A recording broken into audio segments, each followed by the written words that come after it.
Okay, but Saloni, that's not all. You were at a very busy real estate summit, I believe, yesterday, and you actually met the Puravankara management there and a couple of others as well. That's right. What's the takeaway? Are we going to get affordable, realistic housing in 2013?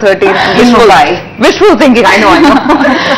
No, Surabhi, I don't think you will be able to shop around in Mumbai. The problem is that what we've picked up from all these guys, analysts and everywhere, we were at the Real Estate Summit. We spoke to a lot of developers, including Godrej Properties, Puravankara, Ansal, and a couple of real estate analysts that were part of the event. And what we pick up is that 2013 will not be a very positive year for real estate as far as the analysts are concerned. Now they see that the euphoria in the capital markets are not translating on ground. That's right. So demand is still very quiet. Demand is still very quiet. But inquiries, are those picking up? Because if rates are going to come down, then there's at least some hope, right?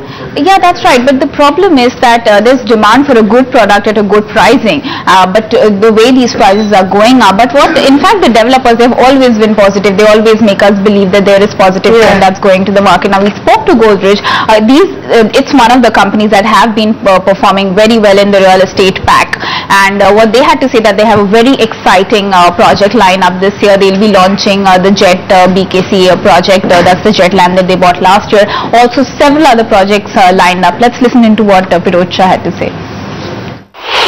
Yeah, we're quite excited about the year ahead. We had a very strong year in 2012, both in terms of new projects we've added and quite a few successful launches here in Mumbai, but also in NCR, Bangalore, other important markets for us.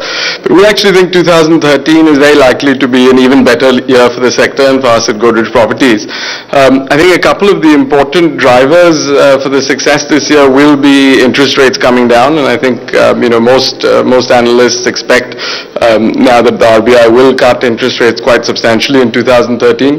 We feel that could be a good impetus for growth in the country and particularly for the sector. And once that sentiment in the country improves and once we get back on a strong growth path, real estate is typically a sector that benefits disproportionately. So we think, for the sector as a whole, the 2013 is likely to be a much better year than 2012. And for us, we've added a lot of new projects in 2011 and 2012 that will now be launched this calendar year. Both projects in our existing lands like in Vikhroli, but we've also entered a new township project in Panvel. So we have quite an exciting launch calendar ahead for us for the year and also good visibility on new deals. Okay, so that's Godrej Properties with their outlook. Saloni, very quickly, Puravankara